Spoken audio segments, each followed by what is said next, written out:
Okay everyone, let's continue our journey of animation. In this video we're going to be looking at skinning. Skinning can be quite a daunting process actually, and it is by far, in animation, it's by far the more difficult of things to do, and as I said, definitely more tedious. So I'm going to try and give you the best explanation, best demonstration of it as possible. But it's also worth pointing out that when it comes to the skinning process, that's normally where a lot of things go wrong. Max tends to be quite unstable. In fact, so unstable that this is my second attempt at recording this video, because the first attempt went absolutely kaput, and that is very common. So make sure you back up your work before starting this project. Well, this this video anyway. If you're working on your model, God, Mark, get a grip. Right. So notice that I've also put the fingers in now, so that's all good. Ideally, you go in and you have to name all of these appropriately. So, for instance, you can name this hand underscore. Wow, actually, I'd go Al_hand, so I know that's the left hand, and then I'd go Al_4. Terrible cap locks. Forearm,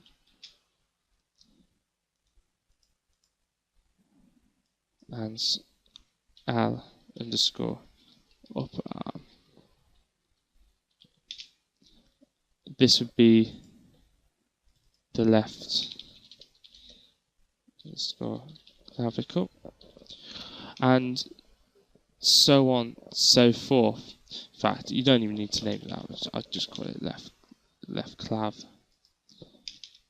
There we go.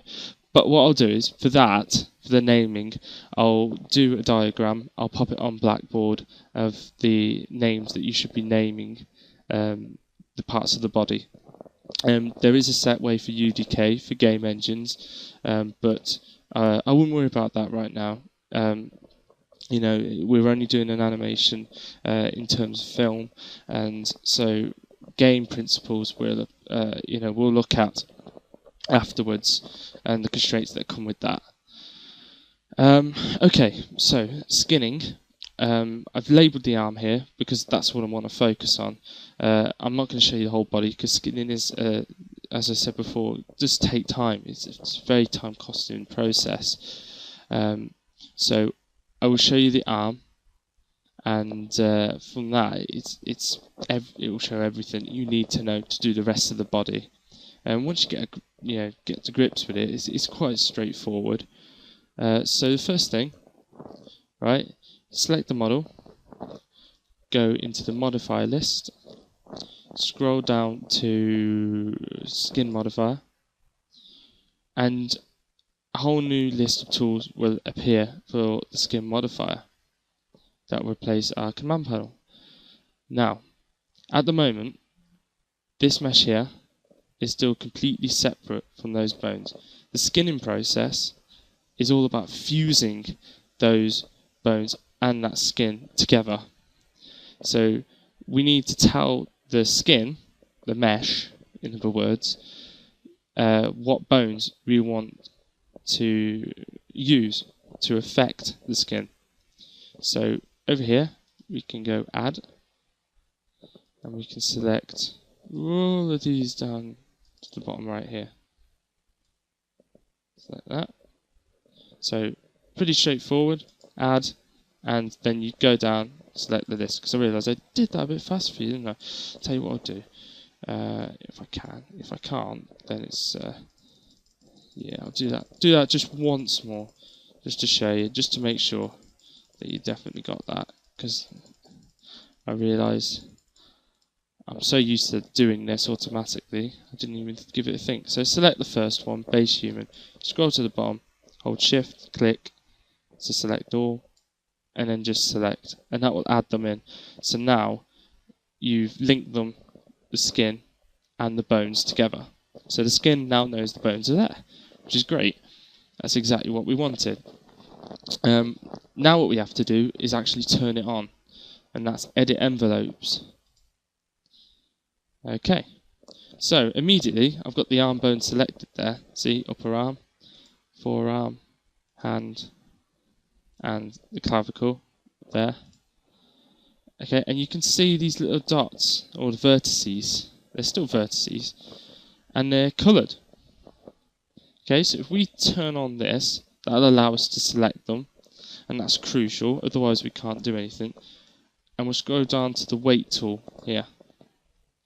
So if I select one, you can see here that vertices is gaining influence from both the upper arm and, strangely, the parent down here. I say strangely, it's actually quite common, as you'll see in a minute. Now, to explain this, 0 is no influence, 1 is absolute influence. So it means that if I have 0 influence, then a bone will not move the skin or move those verts. But if it's set to 1 on a bone, then it will move the skin, but it will move it in a robotic fashion. So that's where we bring in 0.1, 0.25, 0.5, 0.75, 0.9 as a way of smoothing it out, which will all make sense. That's what these are for. That's what these little cuts are for in here, to allow a smooth bending of the arm. And you blend it between these to give that effect. It'll all make sense. This is one of those that initially, it's going to sound like I'm talking, nonsense, but it will all fall into place once I start demonstrating it. So, what am I waiting for? The first thing you need to do, because as you can see, it's a real mess, and you don't know what's going on. So, select the whole model, like that, and we're going to put every single bit onto base human, which is the parent down here. So if we click 1, you'll see the whole model will go red, and that indicates that all the influence is on that bone right there. Okay, but now what that gives us the chance to do is it gives us a blank canvas to start, adding influence to other areas, like our arm here. So we'll select this bone, it's the upper arm bone, and I could tell that was there, by the way, because of the little grey lines. I don't know if you could see it in the video, you might not be able to. If I select it, see there? The bones, they're running throughout all the model. There we go. I mean, you can just select them over here if they're appropriately named anyway. They should be appropriately named. But yeah, that's the quick way of selecting them. So if I select the upper arm to start with, and I'm just going to give it, select it all, like so. There we go. And I'm going to give that, and on the upper arm there, an influence of 1. Okay. And then what I'm going to do, I'm going to select the forearm, and I'm going to select the hand again. This time I'm only going to select this here. So I don't want them selected. So I'm selecting it just below the center point here. And I'm going to make it 1 on there, for the lower arm. Okay, so notice I'd select the whole arm before, but now the lower arm the upper arm, has no influence whatsoever. Just the lower arm, as we just assigned. So the same will happen to the hand now. If I select the whole hand, choose the hand bone, press 1, see it's moved from forearm to hand. Okay, so we can then blend it afterwards, because at the moment it's going to be very, very, very robotic. Now, at the moment the character is obviously in a very relaxed state, because we wanted that, as I said in the last video, that's the ideal way to model it. However, it won't help us test deformation. And deformation is when you bend a character and the skin folds in on itself we can't test that. We can't see that if it's stuck in this position. So we do actually have to move it slightly. But it's not as simple as just clicking on the bones, which you can't do, as you can see. Reason is you've got to turn edit envelopes off first. It's not as simple as just clicking on the bones like that and then moving them. Because if you do that, then you'll move in its original position. And that it's absolutely pivotal that the skeleton stays like this. It doesn't move. It stays absolutely symmetrical. It'll make animation later a lot easier. So the way to get around this, the way to do it, is to create. CAT's got a very nice way of working. It works in layers, much like in Photoshop. So if you go to the Motion tab at the top, with any bone selected, I believe, I think it'll work for anything. Yeah, it does. So as long as one bone selected, we want to create a new layer. So where it says abs, click that, hold it down, and it'll create an animation layer. I think you can, go in and rename that or turn it off and on. There you go, name it there. Not going to for now. But if you turn off that, it's set up animation mode. So we're going to turn on animation mode. And you see it turns to the little play symbol. And this means now that if I move this, you can see that the arm moves. Like so. Turn it off, it snaps back. And that's exactly what we want. And in fact, just to demonstrate it, if I did that normally, see how it stretches? With that on, with setup. So we turn that on to test it out. And what the good thing is that if I do that, let's give it a little bit of a rotate, so I can kind of see what's going on. Okay, there you go. That's a pretty good example right there. Okay, if I turn this, so leave that switched on, re-click on the mesh and turn edit envelopes back on so we can continue editing it. Notice that now we've done that, the bones appear to be over there. That happens, Max doesn't update it.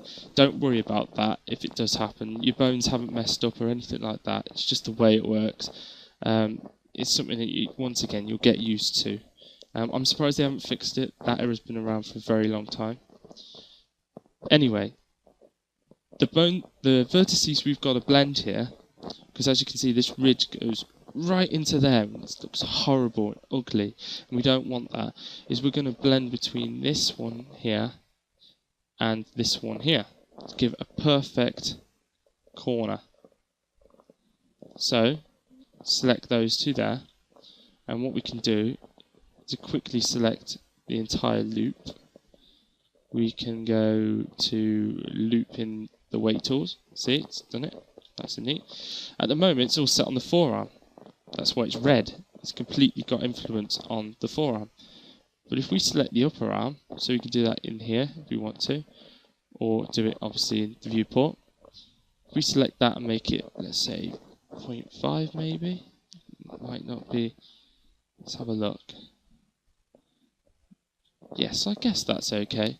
Let's try 0.25. Yeah, we want it to have a little bit of a fold. So that's not too bad. If we do the same with this one, loop it.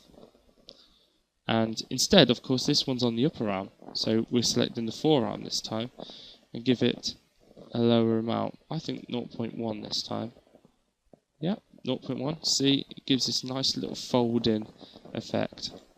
And then also think it's probably wise to do it on here as well. But different models may vary. It depends on how they've been built. So it's not always the case. Don't know why I went overboard then. So let's have a look. I've changed the wrong one there. 1. Okay, so select the upper arm. Give it 0.1 maybe. Yeah, that's enough. Don't want to give it much more than that. If there's a lower number, like 0.05 or something like that, you can enter it manually here, 0.05, and that'll do that. So I think that's actually more fitting. But obviously most of the time you're only going to need to use these set ones at the top. But there we go. So that's the blend. I've blended it between two bones to give a perfect curve. And that's the idea for the torso, for the hand, for the fingers, for the legs, basically everything. You know, even for the face, it'll be exactly the same when pieces of the skin stretch. So, yeah, I mean, if you can grasp that, you know, then you're away, really.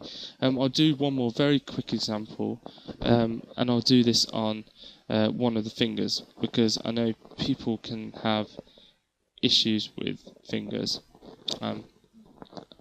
You know, even I have issues with fingers at times. So I'll switch back to animation mode, select the bones, and I'm going to move. I'll choose one that's more open than that. That'd be silly to try and do that one. Switch that to local, so we can move the bone around. And notice at the moment that it hasn't moved with it at all, because I haven't added any influence. I'm just going to bend it like that. So I'm not going to do it all the way. I could do. I'm not going to. I suggest doing it a bit at a time. Go back into skin and turn edit envelopes back on. And let's give, if we select that finger bone there, let's give max influence to that. I'll select the whole finger. And select that. Okay, I won't select any of the ones at the top there yet, just those ones, and give that 1. So see, it's completely snapped down. Just choose the next part, so the next bone there, and I'm going to go just below that line there, the ridge, and we'll give that one a 1. And of course, the last bit of the finger. Okay, I'm going to give that 1. I've selected it, also a 1. And there we go. So now it's just a matter of going in and cleaning it up. So if I select that and that, at the moment, those verts are attached to the hand, as we can see. But we need to make them linked to the index finger and give them a very small amount of influence to the index finger, like 0.5 or something like that. See, it just makes the difference ever so slightly. The same will be if I go into here. This gets a little bit messy. There it is. So I need to select for this one the second part of that finger and just give it an influence of, wow, we can experiment until we find something a bit more comfortable. 0.5, that looks a bit comfortable. In fact, what I'd also do is give that maybe a little bit of influence, like 0.1. So it kind of looks that little bit nicer. And we can select that one, do the same here, 0.1, 0.2. That's kind of better. It's always good to test it, you know, see if you can get better results. And in this last bit, the last bit I'm going to demonstrate, select that, and once again, I'm going to select the upper finger, the second section of the middle finger, the second bone, and I'm going to give that an influence of 0.25, 0.5, not enough. Actually, 0.5 might just do it. It looks a bit too much. The problem's actually not that. It's actually that there. So I'm going to have to select the end bit and push that back. There we go. See, it's pushed it back because I selected the end bone. on the index finger and added influence, it's pushed it back a little bit. So experiment with that. Try and achieve the best result you can. Okay, oh, that's interesting. I missed one there. Give that 1. There we go. Okay, and that would do it. There'd be other areas to clean up as well. I think that would just about do it. I guess you can continue testing it. Anyway, you can kind of see, if I bend those fingers, that there's still places where I can fix it. But, to be honest, most of the time, you've got to consider, is the character ever going to bend that much? And most of the time as well, you can allow for some overlapping. You could get away with that in a game. So, it'd be fine. But obviously try and clean it up as much as you can. In a film, if it was a high poly mesh for, like, let's say a Pixar thing, something like that, you'd be expected to make it as smooth as possible. But obviously in games it's a little bit more forgiving. Okay, anyway, that there is a basic introduction to skinning, and I know some people are going to find it particularly difficult to pick up. It's one of those things, so please don't be afraid to ask me at any time. If you need help. Let's just do that one as an example as well. There we go. That one about 0.9. That one, loop it, 0.5. It's a bit more tricky, this one. Anywho, yeah, so you've got to have a lot of patience with this. You're not going to be able to get it working perfectly straight away. It will take time. Okay, so I'll be around to help on this during class time. As I said, don't be afraid to ask me at any time. Otherwise, just watch the video back. Slow it down if necessary, and if further elaboration is needed, then I'll be happy to do another video on it. Okay? So, the next tutorial, presuming I don't have to go into too much more depth about this, we'll start looking at setting up bones for the face, and then going into controls to control facial movements. So I will try and elaborate a little more for the face and skinning, because I think that's kind of important. But apart from that, as long as you grasp this, you should be all okay to move on.